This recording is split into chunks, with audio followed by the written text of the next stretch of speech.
Lorsque vous demandez à bénéficier des dispositions du chapitre 7 relatives aux faillites, une suspension automatique est prononcée par la justice. Cela empêche vos créditeurs de saisir votre salaire ou de prendre l'argent présent sur vos comptes bancaires. Lors d'une faillite régie par le chapitre 7, de nombreuses créances parmi les plus ordinaires sont éliminées. Des dettes telles que celles des cartes de crédit, honoraires médicaux et prêts non garantis sont purement et simplement effacées. Les créances telles que pensions alimentaires et contraventions de stationnement ne sont pas éliminées, bien que les impôts ne soient généralement pas concernés par de telles mesures d'effacement. En certaines circonstances, les montants dus au titre de l'impôt sur le revenu peuvent être éliminés. Les prêts étudiants ne sont pratiquement jamais effacés. Lorsque vous demandez votre mise en faillite en vertu des dispositions du chapitre 7, ce qu'il vous sera permis de conserver varie d'État à État. Toutefois, lors de la faillite en fonction du chapitre 7, toute ou partie des actifs sont conservés. Dans New York, il vous est possible de choisir entre les exemptions fédérales et celles de l'État éponyme.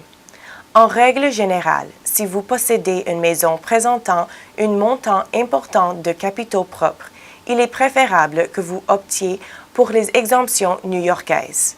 En vertu des exemptions de l'État de New York, parmi les biens que vous pouvez conserver se trouvent une maison incluant entre 75 000 $ et 150 000 $ en fonds propres.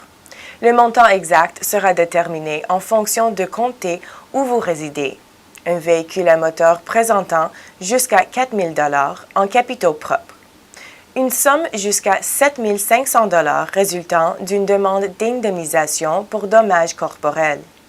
De même, les comptes de pension et de retraite sont pratiquement toujours exemptés. Si vous ne possédez pas de maison ou que celle-ci n'inclut pas de capitaux propres, il vous serait certainement plus profitable d'utiliser les exemptions fédérales. En vertu des exemptions fédérales, parmi les biens que vous pouvez conserver se trouvent jusqu'à 11 525 $ en biens personnels, un véhicule à moteur incluant des capitaux propres jusqu'à 3 450 $, jusqu'à 21 625 $ résultant d'une indemnisation pour dommages corporels, jusqu'à 11 925 $ en numéraire. De même, les comptes de pension et de retraite sont pratiquement toujours exemptés. Si vous êtes marié et que vous demandez conjointement votre mise en liquidation, il vous est possible de doubler ces montants. Afin de pouvoir bénéficier du chapitre 7 sur les faillites, vos revenus ne peuvent dépasser un certain niveau. S'ils sont trop élevés ou si vous disposez d'actifs que vous perdriez lors d'une faillite en vertu du chapitre 7, il vous faudrait vous orienter vers le chapitre 13 sur les faillites pour trouver une solution. Ceci n'a été qu'une brève introduction traitant de ce sujet. Pour obtenir plus d'informations, veuillez nous appeler pour une consultation gratuite.